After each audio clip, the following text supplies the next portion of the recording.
فاستفتہم الربک البنات ولہم البنون. اب یہاں پر وہ جو مشرک تھے مکے کے، ان کے جو عقائد تھے، اب ان سے بحث ہو رہی ہے. تو اے نبی ذرا ان سے پوچھئے کیا تیرے رب کے لیے تو بیٹیاں ہیں اور ان کے لیے بیٹے ہیں؟ یعنی یہ کہ اوروں نے تو چلیے بیٹا تو دیا، اللہ کو الاٹ کیا تو بیٹا تو کیا، انہوں نے الاٹ بھی کیے تو بیٹی ہیں جو خود انہوں پسند نہیں ہے. ام خلقنا الملائکۃ اناثا، کیا ہم نے فرشتوں کو واقعی مؤنث بنایا تھا؟ وہم شاہدون، وہ گواہ ہیں اس کے، انہیں معلوم ہے کہ واقعتاً ہم نے فرشتوں کو جو بنایا تھا تو مؤنث بنایا تھا. الا انہم من افکہم لیقولون، نہیں آگاہ ہو جاؤ، یہ ان کے اپنے بنائے ہوئے جھوٹ موٹ کے عقائد ہیں، اور وہ کہتے ہیں ولد اللہ، اللہ کی اولاد ہوئی. وانہم لکاذبون، یقیناً وہ جھوٹے ہیں. اصطفى البنات علی البنین، کیا اللہ تعالیٰ نے بیٹوں کو چھوڑ کر بیٹیاں پسند فرما لی؟ ما لکم کیف تحکمون، تمہیں کیا ہو گیا ہے، تم کیسے فیصلے کر رہے ہو، کیسی رائے دے رہے ہو؟ افلا تذکرون، تو کیا تم دھیان نہیں کرتے، عقل سے کام نہیں لیتے؟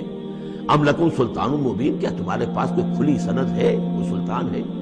اب یہ سورت بھی نوٹ کر لیجئے، یہ تیسری سورت ہے اسی سٹائل کی. سورہ حجر، پھر سورہ شعراء، پھر یہ سورہ صافات، وہی انداز، چھوٹی چھوٹی آیتیں، اور ردم ہے تیز، صوتی آہنگ زیادہ نمایاں ہے، ڈیوائن میوزک جس کو میں کہا کرتا ہوں، ملکوتی غنا جو ہے ان صورتوں کے اندر. یہ بھی ابتدائی دور کی صورتوں میں سے ہے. ایسا محسوس ہوتا ہے کہ اللہ تعالیٰ نے مکی صورتوں کے ہر گروپ کے اندر ایک جو ہے ابتدائی زمانے کی صورت جو ہے وہ شامل کر دی، اور اس کا جو حکمت میری سمجھ میں اب تک آئی ہے، واللہ عالم کوئی اور بڑی حکمت بھی ہو سکتی ہے جو ہمارے علم میں بھی نہ آئی ہو، لیکن یہ کہ تاکہ مونوٹی نہ رہے، بلکہ مضامین کے اندر تنوع پیدا ہو جائے. لیکن ظاہر بات ہے کہ اب ایک آدمی پڑھ رہا ہے قرآن مجید، فرض کیجئے ایک شخص جو ہے ایک پارہ روزانہ پڑھتا ہے، اب اس میں یہ ہے کہ اس کے سامنے مضامین ایسے نہ ہو کہ بس وہ کئی دن تک متواتر ایک ہی قسم کے مضامین پہ رہے، بلکہ یہ کہ پھر بدل کر عدل کر مضامین آتے چلے جائیں. واللہ عالم.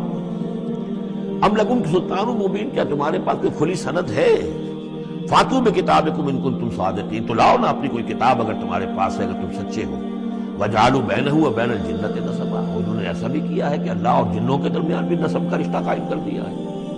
وَلَقَدْ عَلِمَتِ الْجِنَّةُ وَإِنَّهُمْ لَمُحْضَرُونَ، اور جنوں کو خوب معلوم ہے کہ انہیں تو گرفتار کر کے پیش کیا جائے گا، سب کے سب جو ہے حاضر کیے جائیں گے. سبحان اللہ عما یصفون، اللہ پاک ہے ان تمام چیزوں سے جو یہ بیان کر رہے ہیں. الا عباد اللہ المخلصین، سوائے اللہ کے وہ بندے، وہ جنات میں بھی ہوں گے انسانوں میں بھی ہوں گے، اللہ تعالیٰ جنہیں اپنے لیے خالص کر لیتا ہے. فَإِنَّكُمْ وَمَا تَعْبُدُونَ، تو تم اور وہ کہ جن کو تم پوجتے ہو، وَمَا أَنْتُمْ عَلَيْهِ بِفَاتِنِينَ، اور کسی کو اس کے ہاتھ سے بہکا کر نہیں لے سکتے. الا من هو صال الجحیم، سوائے اس کے کہ جو خود گرنے والا ہے جہنم کے اندر. وما منا الا له مقام معلوم. اب یہ جو ہے یہاں پر جو اس صورت کے شروع کا معاملہ تھا اس کے ساتھ اب جڑ کر یہ بات آ رہی. والصافات صفا فالزاجرات زجرا فالتالیات ذکرا، وہ فرشتے جو صفے باندھ کر حاضر رہتے ہیں اللہ کے حضور میں، پھر جس کو حکم ہوتا ہے عذاب الہی کہیں بھیجنے کا تو وہ ڈانٹتا ہے، اور اس کی چنگھاڑ جو ہے اسی سے وہ پھر قومیں اور بستیاں ہلاک ہوتی ہیں. فالتالیات ذکرا، جن کو حکم ہوتا ہے وہ اللہ کے ذکر کی تلاوت کرتے ہوئے اللہ کے نبیوں تک اس کو پہنچاتے ہیں پیغامات کو. اب وہاں ان کی طرف سے وما منا الا له مقام معلوم، ہم میں سے کوئی نہیں ہے، یہ فرشتوں کی طرف سے کہا جا رہا ہے، مگر یہ کہ اس کا ایک ٹھکانہ مقرر ہے. دربار میں کوئی 5000 ہے، کوئی 10,000 ہے، کوئی 30,000 ہے، ایسے ہر ایک کا ایک مقام معلوم ہے، مرتبہ مقام معین ہے. ملائکہ مقربین ہے، ملائکہ اعلیٰ ہے، ملائکہ دنیا ہے، ملائکہ اسفل ہے، یہ سب کے سب ہیں. وما منا الا له مقام معلوم وانا لنحن الصافون، اور ہم تو سب کے سب صفے باندھے ہوئے مستعد کھڑے ہوتے ہیں. وانا لنحن المسبحون، اور یقیناً ہم تو سب کے سب تسبیح کرنے والے ہیں پروردگار کی. وَإِن كَانُوا لَيَقُولُونَ لَوْ أَنَّ عِندَنَا ذِكْرًا مِنَ الْأَوَّلِينَ لَكُنَّا عِبَادَ اللَّهِ الْمُخْلَصِينَ، اور یہ لوگ تو کہا کرتے تھے، بہت زور دے کر کہتے تھے، قسمیں کھا کر کہتے تھے، اگر جیسا کہ پہلوں کے پاس ذکر آیا تھا، اگر ہمارے پاس بھی آیا ہوتا، لَوْ أَنَّ عِندَنَا ذِكْرًا مِنَ الْأَوَّلِينَ لَكُنَّا عِبَادَ اللَّهِ الْمُخْلَصِينَ، تو ہم تو سب کے سب اللہ کے بڑے نیک اور مخلص بندے بن گئے ہوتے. فَكَفَرُوا بِهِ فَسَوْفَ يَعْلَمُونَ، اب جب وہ ذکر آ گیا ہے تو اس سے کفر کر رہے ہیں، اس کا انکار کر رہے ہیں، تو ان قریب یہ جان لیں گے کہ اس کی کیا پاداش ان کو بھگتنی پڑے گی. وَلَقَدْ سَبَقَتْ كَلِمَتُنَا لِعِبَادِنَا الْمُرْسَلِينَ، یہ آیات بھی بہت اہم ہے فلسفہ قرآن کے اعتبار سے. رسولوں اور نبیوں میں ایک بنیادی فرق یہ ہے، نبی کے لیے لازم نہیں ہے کہ اللہ کی مدد آئے اور اسے غلبہ دیا جائے. نبی قتل بھی ہو سکتے ہیں. حضرت یحییٰ قتل ہو گئے, حضرت زکریا قتل ہو گئے, لیکن رسول کو قتل نہیں کیا جا سکتا. رسول مغلوب نہیں ہوگا. جیسے ہی محسوس ہوگا کہ قوم غالب آ رہی ہے, رسول مغلوب ہو رہا ہے, رسول اور اس کے ساتھیوں کو بچا لیا جائے گا اور پوری قوم کو غرق کر دیا جائے گا یا برباد کر دیا جائے گا. یہ اللہ کا قاعدہ قانون ہے رسولوں کے بارے میں. وَلَقَدْ سَبَقَتْ كَلِمَتُنَا لِعِبَادِنَا الْمُرْسَلِينَ, یہ بات تو ہماری پہلے سے طے شدہ ہے اپنے ان بندوں کے لیے کہ جن کو ہم رسول بنا کر بھیجتے ہیں. عبادنا المرسلین انہم لہم المنصورون, یقیناً ان کی مدد کی جائے گی. اور میں یہ صیغہ جو ہے مستقبل کا بول رہا ہوں, اصل میں تو اب وہ بات ختم ہو چکی محمد رسول اللہ صلی اللہ علیہ وسلم پر, لیکن ماضی میں یہ اللہ کا قاعدہ اور قانون رہا ہے رسالت کے بعد میں. وَإِنَّ جُنْدَنَا لَهُمُ الْغَالِبُونَ, اور یقیناً ہمارا لشکر جو ہے وہی غالب آ کر رہے گا.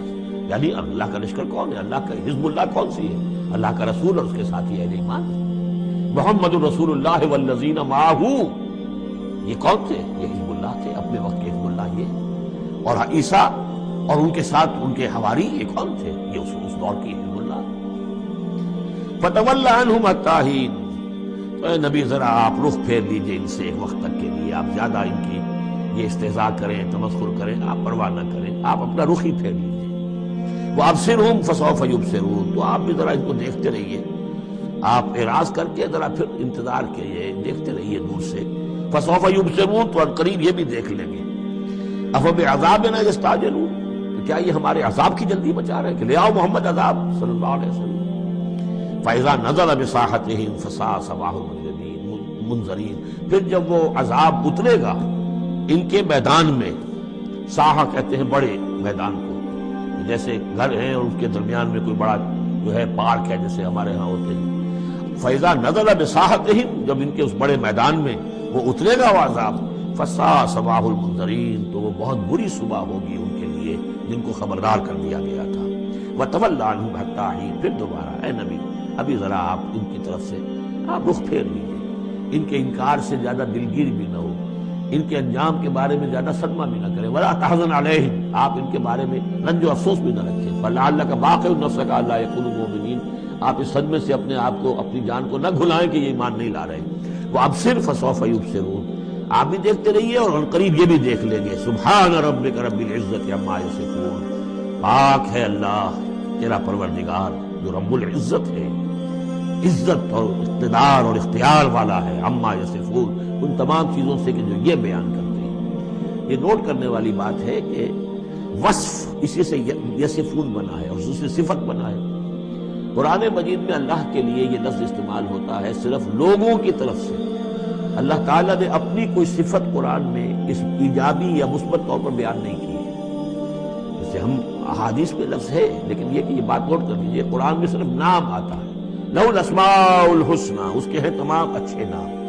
اللہ کے لیے صفت کا لفظ کہیں واضح طور پر صراحتاً جو ہے وہ نہیں آیا ہے. جہاں بھی آیا عما یصفون, جو کچھ یہ اس کو وصف بیان کر رہے ہیں, جو کچھ اس کے بارے میں یہ کہہ رہے ہیں, سبحانہ و تعالی عما یصفون, اللہ اس سے پاک ہے, بلند و برتر ہے. وسلام علی المرسلین, اور سلام ہو تمام رسولوں پر. والحمد للہ رب العالمین, اور کل حمد بلکہ کل شکر زیادہ موضوع ہے اللہ کے لیے ہے جو تمام جہانوں کا مالک